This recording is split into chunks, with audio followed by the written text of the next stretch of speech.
Ayun guys, magandang araw po muli sa inyong lahat. Ayun ngayong araw po ay araw ng Biyernes, tanghali.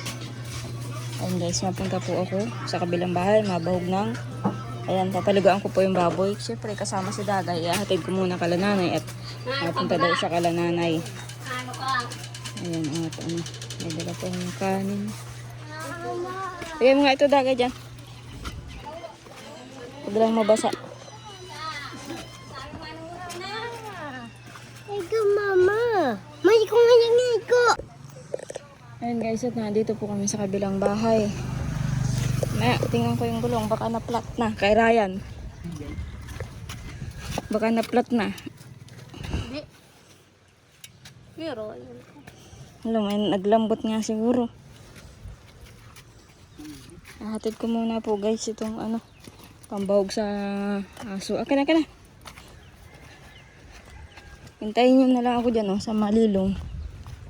Babahogan ko lang yung aso. Pagbalik ko po guys, saka ako nabahog na baboy at napaligo. Ay, ikaw na kaya Ryan? Patong mo lang sa bangko. Doon, sa bahay. Ikaw na. Pasok mo doon sa loob, sa kusina. Tapos sarado mo uli. Hindi naman yun nakalak. Doon mo lang at ako na ang maano niyan. Ay, nahatid ko po si Dagay kala nanay at saka si Ryan. Mapunta daw pala nanay.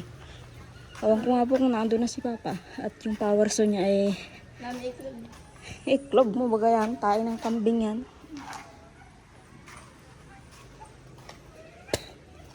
Init po.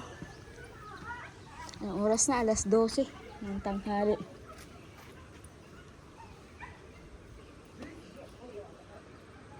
Gamot mo. Hindi ka malagpalit ng damit ay. nagpalit ako. May suot ko kanina.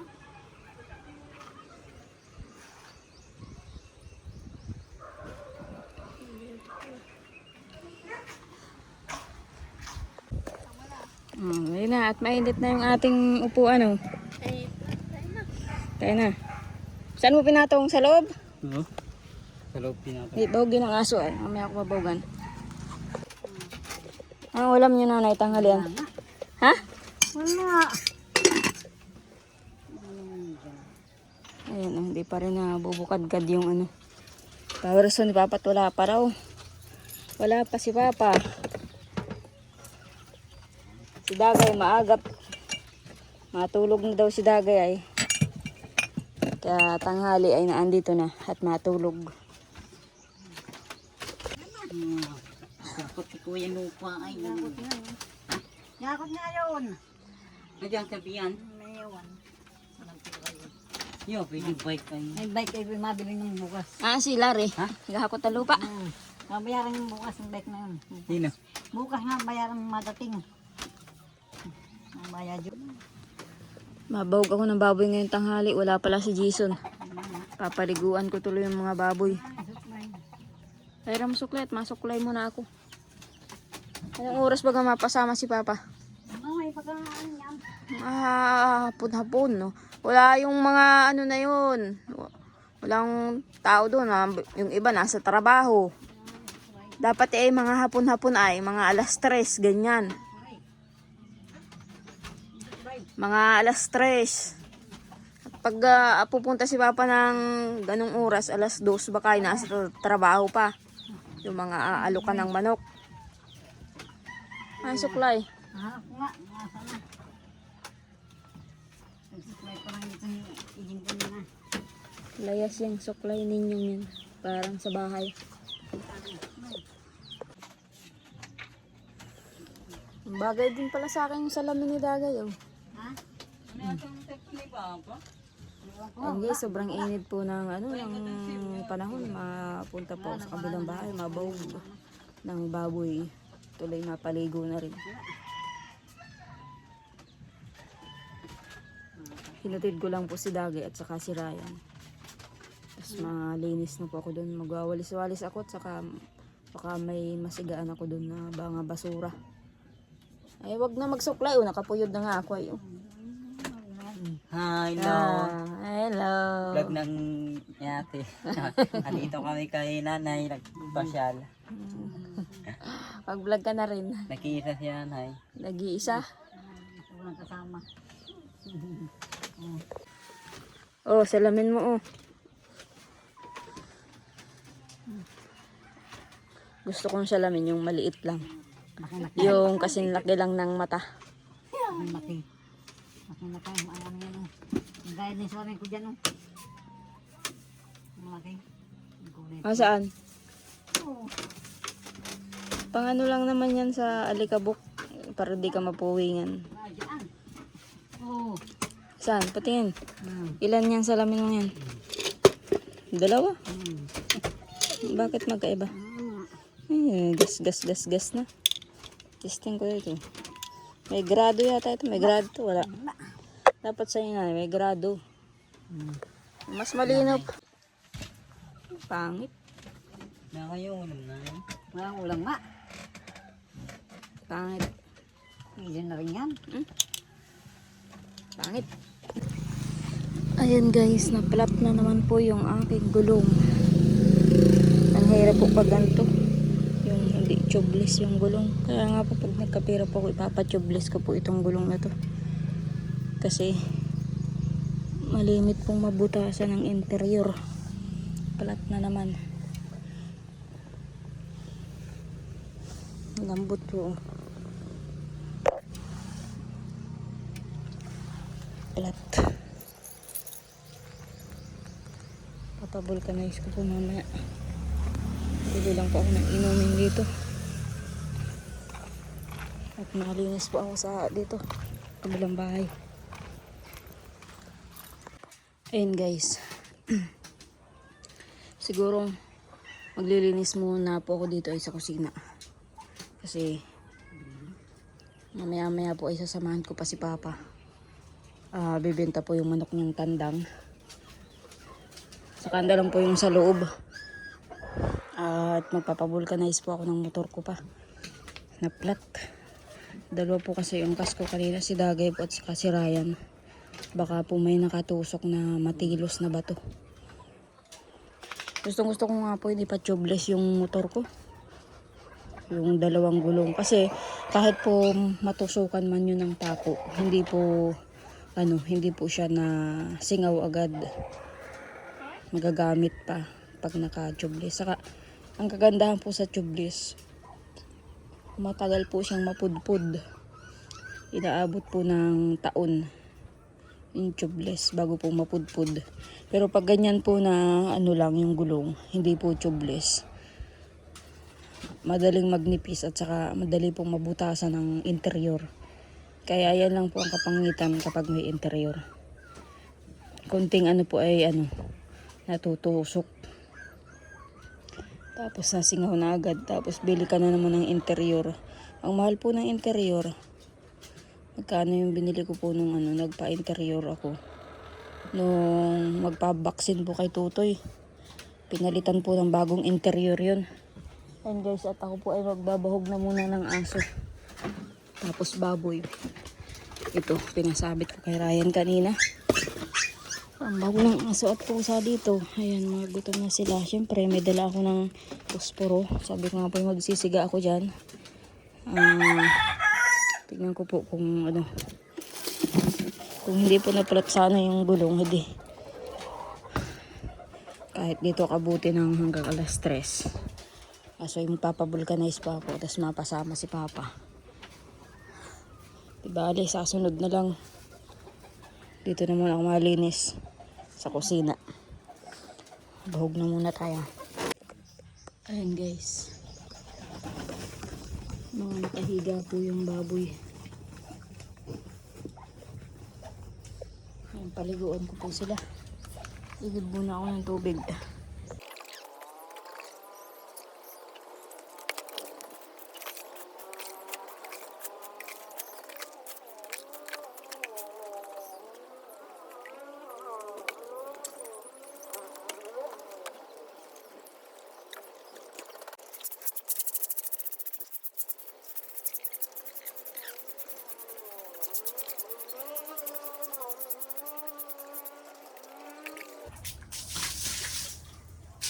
Ayan guys. Pag wala po si Jason ng tanghali dito, hindi po nababawagan yung baboy. Katulad po nung nagpa-inject kami kay Tutoy, nagpa-vaccine. Hindi po nabawagan yung baboy ng tanghali. Kasi si Jason po ay kasama ni Papa sa ulingan.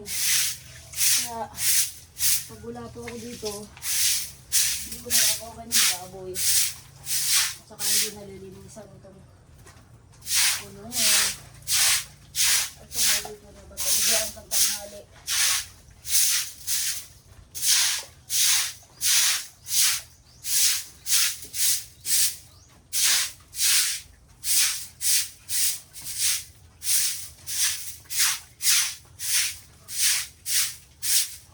Kasi nga po, nag-uuling sila ni Papa. Kaya hindi na babahogan na tuwing tanghali. Katulad po itong mainit po ang panahon. Kailangan pong maligo lagi yung baboy tuwing tanghali.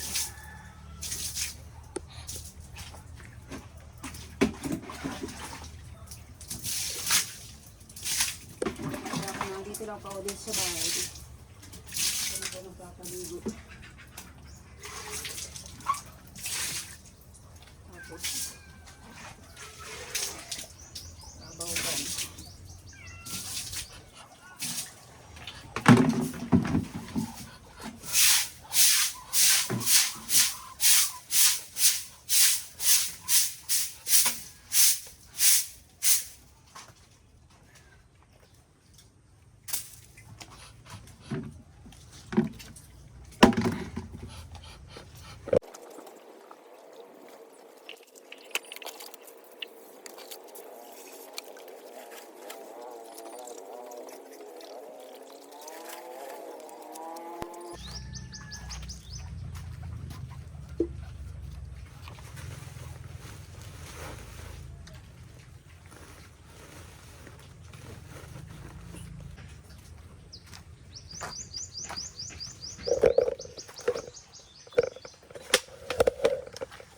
Ayan guys, oh.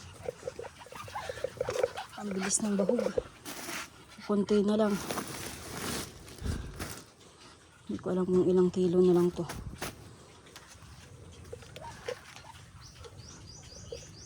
Siguro po isinusobrahan ng bahog ni Jason ng umaga. Tapos at iniisip nila hindi sila makakapagbahog ng tanghali. Kaya siguro sinusobrahan na ng bahog. Ay yung pong mga bahog na sobra-sobra, nadudurog-durog lang po dyan, oh.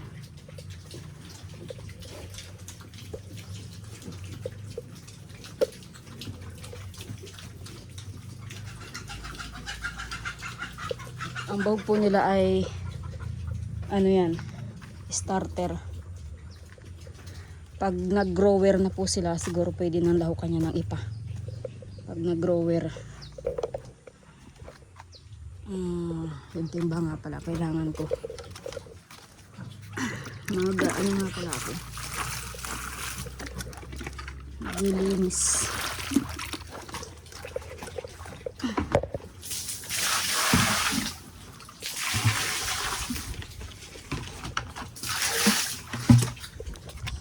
Alam kung may walis dito sa ano to, bahay na ito.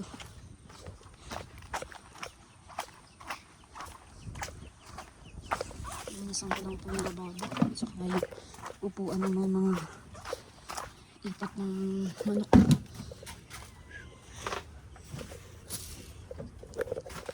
Ayan, syempre magtatabo pa ako ng tubig dun sa bubo na yun.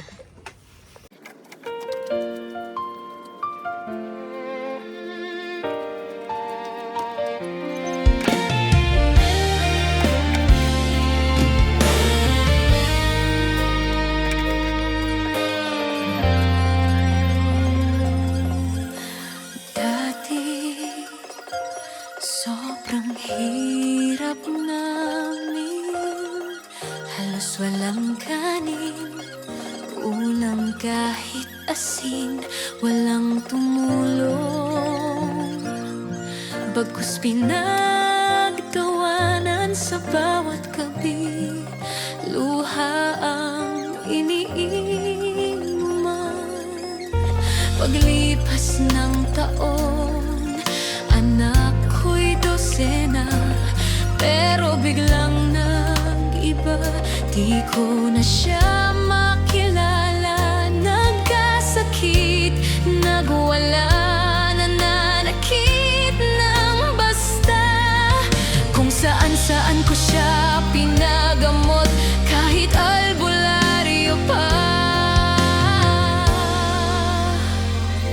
Isang mangingisda lang ang aking kabiyak, kahit pagod walang reklamo sa paghagilap.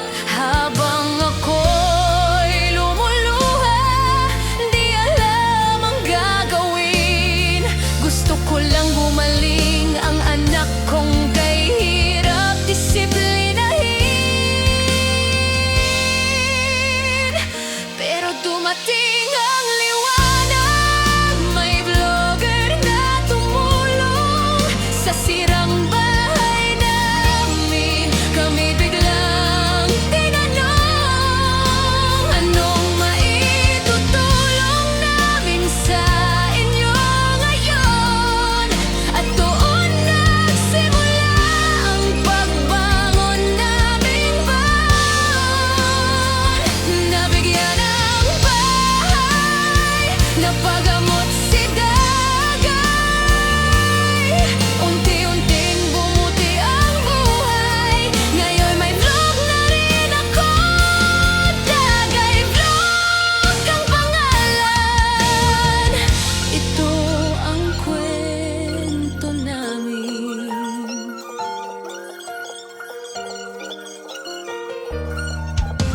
Ngayon ako na ang nagbibigay ng gamot, maintenance para sa anak. Di na ako salat, pati magulang ko aking tinulungan. Binigyan ng bahay, ginhawa sa katawan. Dati kami walang-wala, ngayon kahit papano may yuto akong tinatangkilik ng tao. Hindi para sa yabang, kundi sa inspirasyon, na kahit galing ka sa dusa, may pagahon. Dumating ang liwanag, may vlogger na tumulong sa sirang bahay namin. Kami biglang tinanong, anong maitutulong namin sa inyo ngayon? At doon nagsimula ang pagbangon naming baon. Nabigyan ng bahay, napagamot si Dagay. Unti-unting bumuti ang buhay, ngayon may vlog na rin ako. Dagay Vlog ang pangalan, kwento naming totoo. Sa lahat ng ina na nawawalan ng pag-asa, sa lahat ng ama na pagod na sa paghahanap buhay, sa lahat ng anak na may pinagdaraan ng sakit, huwag kayong susuko, may himala kahit sa maliit.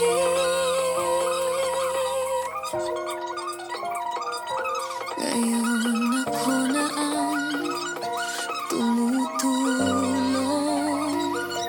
ako na ang nagbibigay ng panggamot.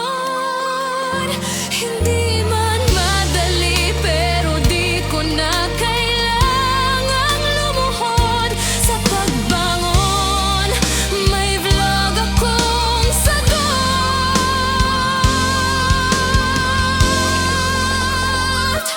Dagay Vlog, kwento ng pag-asa, kwento ng isang pamilya na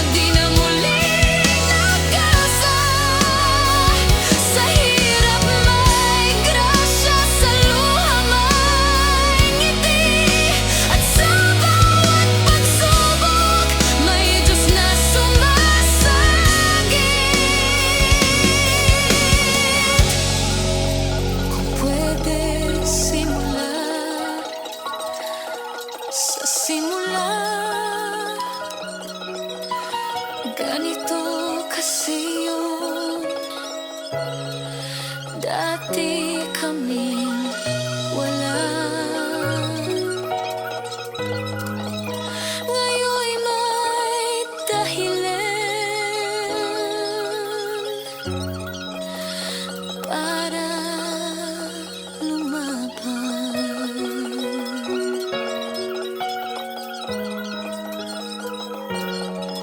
Yun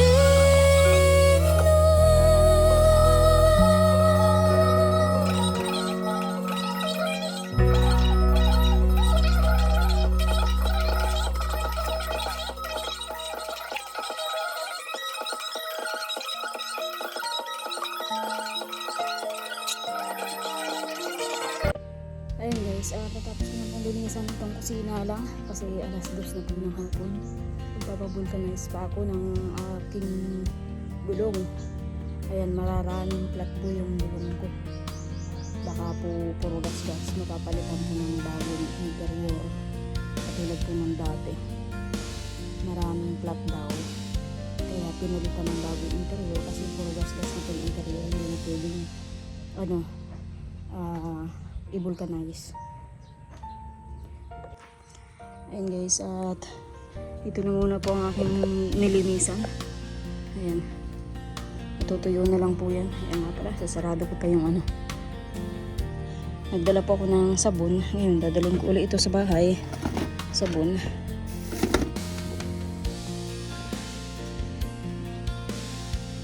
Ito sa loob ay sa kanya lang ulit. Bukas po kasi maglalaba po ako baka po makapaglaba sa ilog. Ayan, ito po dapat ay nilulukot ni Jason kasi bawal yung ganito, yung iniiwan na nakalatag ang higaan.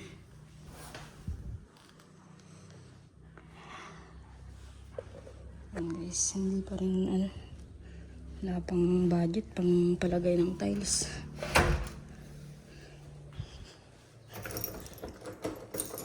Sarado ko na po dito.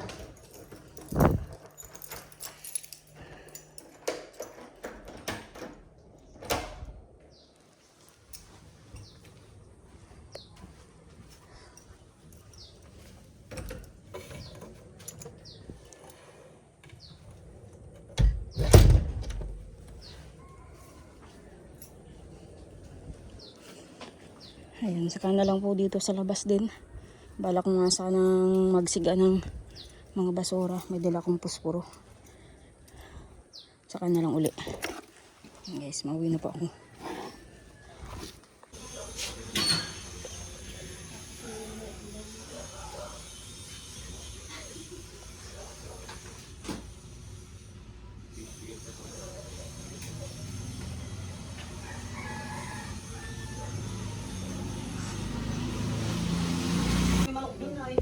Saan? Babayad daw si Kuya. Isa rin lang daw. Ano madam? Ano na? Ay, ang pisoy. Oo.